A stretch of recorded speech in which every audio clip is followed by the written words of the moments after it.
Ram, how are you all of you? I'm very good and safe, and I hope you also are very good and safe. So, in the last video, we already completed our third portion, which one is atmosphere. So, we already learned about our three components from all of four. हमने चार जो components थे हमारे हेड्रोस्फीयर, lithosphere, atmosphere and biosphere, उसमें से हमने तीन जो पोर्शन है हाइड्रोस्फीयर, लिथोस्फीयर एंड बायोस्फीयर, उसके बारे में हमने फिनिश कर लिया है, लर्न कर लिया है। और आज जो हम लर्न करेंगे वो है बायोस्फीयर। लेकिन उससे पहले यहाँ पे हमें कुछ थिंक में क्वेश्चन दिया है, वो लर्न करेंगे।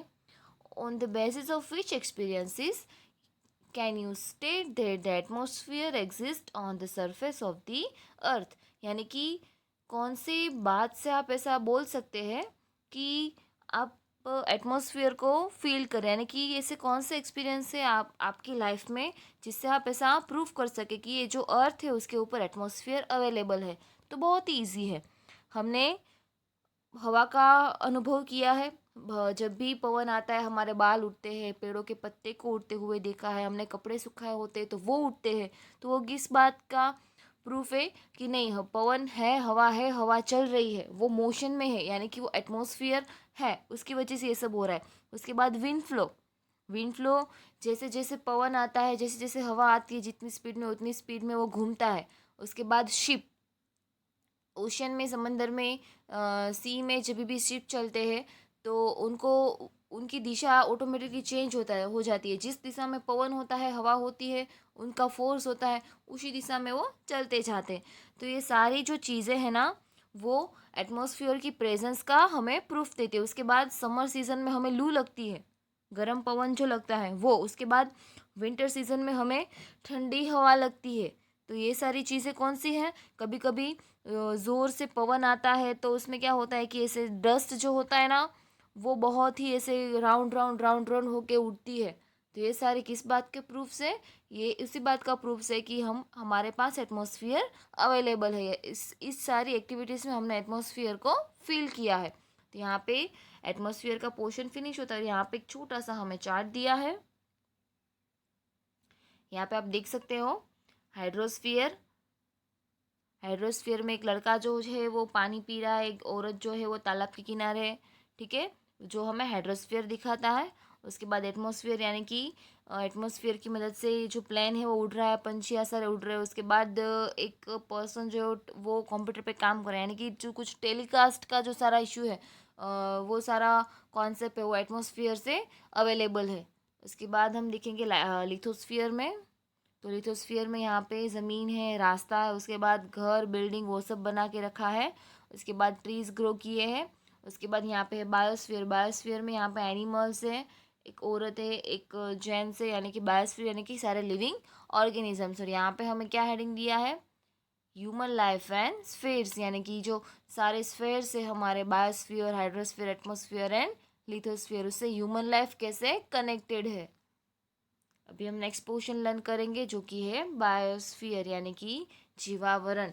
सारे लिविंग ऑर्गेनिजम्स का इसमें समावेश होता है, तो इसको हम डिटेल में लर्न करेंगे। The part of lithosphere, hydrosphere and atmosphere where the living world exist is known as a biosphere, यानी कि जिसकी मदद से हम अवेलेबल है लिथोस्फीयर, हाइड्रोस्फीयर एंड एटमॉस्फेयर की मदद से, जो अभी ज़मीन पे है, जो अभी अस्तित्व में आया है, वो क्या है? बायोस्फीयर, यानी कि जीवावरण। Biosphere is one of the important sphere of on earth. अभी अर्थ के ऊपर सबसे बड़ा स्फेयर कौन सा है? ये लिथोस्फीयर, हाइड्रोस्फीयर एंड एटमॉस्फेयर जो है वो तो इम्पोर्टेंट है ही, लेकिन इन तीनों की वजह से जो अस्तित्व में आया है वो है बायोस्फीयर। और बायोस्फीयर भी अर्थ का सबसे इम्पोर्टेंट स्फीयर है। Earth is the only planet in the solar system having a biosphere. अभी जीव सृष्टि हमारे सारे प्लैनेट्स में से सिर्फ एक ही प्लेनेट में अवेलेबल है, जो है अर्थ।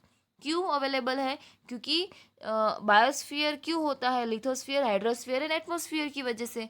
तो लिथोस्फीयर, हाइड्रोस्फीयर एंड एटमॉस्फेयर सिर्फ अर्थ पे है, तो बायोस्फीयर भी ऑब्वियसली अर्थ पे ही अवेलेबल होगा। अभी उसमें कौन कौन सी चीज़ें इंक्लूड होती है? Biosphere includes vegetation, animal, insects, human being, ठीक है। इसमें कौन कौन सी चीज़ों का समावेश होता है? वेजिटेशन का, एनिमल्स का, इंसेक्ट्स का और ह्यूमन बीइंग का। We obtain food and many other necessary things from biosphere. Biosphere की मदद से हमें फूड और फूड के अलावा बहुत सारी चीज़ें अवेलेबल होती है। We can not live without vegetations and animals. अभी खाना पीना यानी कि खाना हमें कहाँ से मिलता है, ट्री से मिलता है, और कुछ एनिमल्स है जो नॉनवेज खाते हैं उनको एनिमल्स अवेलेबल होता है। तो हम वेजिटेशन एंड एनिमल्स के बिना सर्वाइव नहीं कर सकते। Biosphere is the base of our existence and living. It is divided into two parts, non-livings and livings. अभी बायोस्फीयर को दो पार्ट्स में डिवाइड किया जाता है, non living and living. Non living यानी कि निर्जीव, ऐसी सारी चीज़ें जिसमें जीव नहीं होता है, जो सिर्फ ऑब्जेक्ट्स होते हैं, चीज वस्तुएं होती है। और लिविंग यानी कि सारे लिविंग ऑर्गेनिजम्स जो सजीव होते हैं, जिसमें जान होती है। Lithosphere, hydrosphere and atmosphere form the non-living part of the part with while plants and microorganisms are included in the living world। अभी लिथोस्फीयर, हाइड्रोस्फीयर एंड एटमोस्फियर जो है उसको हम नॉन लिविंग में डिवाइड करेंगे, और प्लांट्स, एनिमल्स, माइक्रो ऑर्गेनिजम्स है उसको हम लिविंग वर्ल्ड में डिवाइड करेंगे। ठीक है, तो नीचे हमें बायोस्फीयर का ये हमने पोर्शन लर्न किया। नीचे हमें थिंक में क्वेश्चन दिया है, if any element in the living world is destroyed, then what will be its effect on our lives? For instance, what happens if the birds are wipe out from the face of the earth? यानी कि हमें ऐसा पूछा है, हमारे पास 4 elements है, उसमें से कोई एक एलिमेंट्स निकल जाए, अर्थ में से वो डिस्ट्रॉय हो जाए, तो अर्थ के ऊपर क्या इफेक्ट होगी। फॉर एग्जाम्पल हमें दिया है, यहाँ पे क्वेश्चन पूछा है कि जो सारे बर्ड्स है उसका विनाश हो जाए, पूरी सृष्टि में से सारे बर्ड्स का विनाश हो जाए, तो क्या होगा अर्थ का। तो हम ऐसा सोचते हैं कि बर्ड उसमें क्या है, ठीक है, वो चले जाएंगे तो कुछ फर्क नहीं पड़ता है, बट इनडायरेक्टली हमें बहुत सारी इफेक्ट्स होती हैं। अभी हम फार्मिंग करते हैं, कुछ पाक ग्रो करते हैं, कुछ फसलें ग्रो करते हैं, उसमें कुछ अननेसेसरी इंसेक्ट्स होते हैं। ठीक है, तो इंसेक्ट्स को कौन खाने में हेल्प करता है, बर्ड्स, और बर्ड्स उसको खा जाते हैं, तो उसकी वजह से हमारी फसल को प्रोटेक्शन मिलता है। अभी बर्ड्स नहीं होंगे तो उन सारे इंसेक्ट्स को खाने कौन खाएगा, हम तो नहीं खा सकते ना।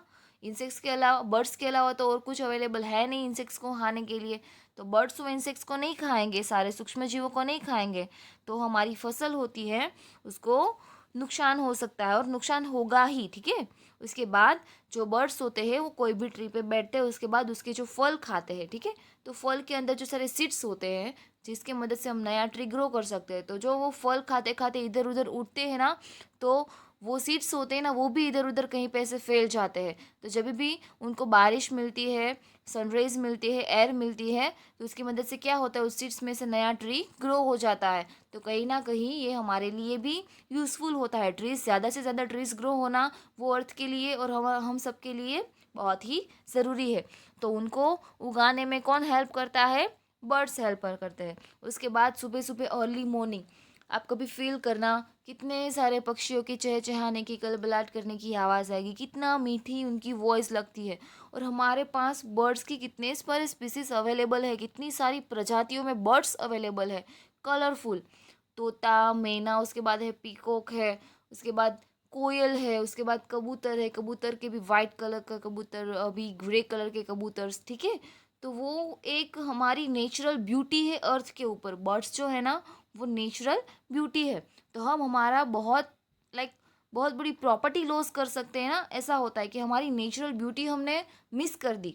अगर बर्ड्स सारे विनाश हो जाएंगे तो ये सारे नेचुरल ब्यूटीज़ भी चली जाएगी, और उनकी जो वॉइस है, उनकी आवाज़ कितनी मीठी होती है, वो भी चला जाएगा। और आपने क्रो के बारे में कभी सुना होगा कि वो एक सफाई कर्मचारी है। क्यों? क्योंकि हमारे आजू बाजू में जो गंदगी होती है ना, कुछ कचरा पड़ा हुआ होता है, कुछ मरा हुआ कोई भी जीव पड़ा हुआ होता है, हम कचरे में कुछ खाना डालते हैं सड़ा हुआ, तो वो पड़ा हुआ होता है, तो कौवा जो होता है ना, क्रो, वो सब कुछ खा जाता है। तो इनडायरेक्टली क्या हुआ कि हमारे आजू बाजू में से गंदगी गायब हो गई, क्योंकि वो सब तो कौवा खा गया। तो कौवा जो है वो सफाई कर्मचारी कहलाता है। ठीक है, तो इस तरह से बर्ड्स हमें बहुत सारी चीज़ों से, बहुत सारे तरीक़ों से उपयोगी है, यूज़फुल है। तो इनडायरेक्टली ऐसा यहाँ पे बोला गया है कि सारे जो हमारे एलिमेंट्स हैं ना, वो एक दूसरे के पूरक है, सब्स्टिट्यूट्स है।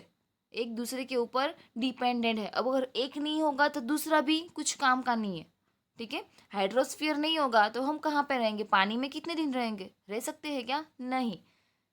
उसके बाद लिथोस्फीयर नहीं होगा तो हम पानी में कितने दिन रहेंगे, हाइड्रोस्फीयर नहीं होगा तो हम पानी कैसे पिएंगे, ठीक है। एटमॉस्फेयर नहीं होगा तो हम सांस कैसे ले सकेंगे। और हाइड्रोस्फीयर, लिथोस्फीयर एंड बायोस्फीयर, ये तीन चीज़ें हैं। Sorry, hydrosphere, lithosphere and atmosphere, ये तीन चीज़ें हैं। तो बायोस्फीयर एक नहीं होगा तो ये तीन चीज़ों का क्या मतलब है, राइट। तो हमारे चारों एलिमेंट्स है वो यहाँ पे बहुत ही ज़रूरी है। यहाँ पे हमने बायोस्फीयर के बारे में लर्न किया। आगे का जो पोर्शन है वो हम नेक्स्ट वीडियो में लर्न करते हैं। तब तक के लिए आपको अच्छे से लर्न कर लेना है। वंदे मातरम।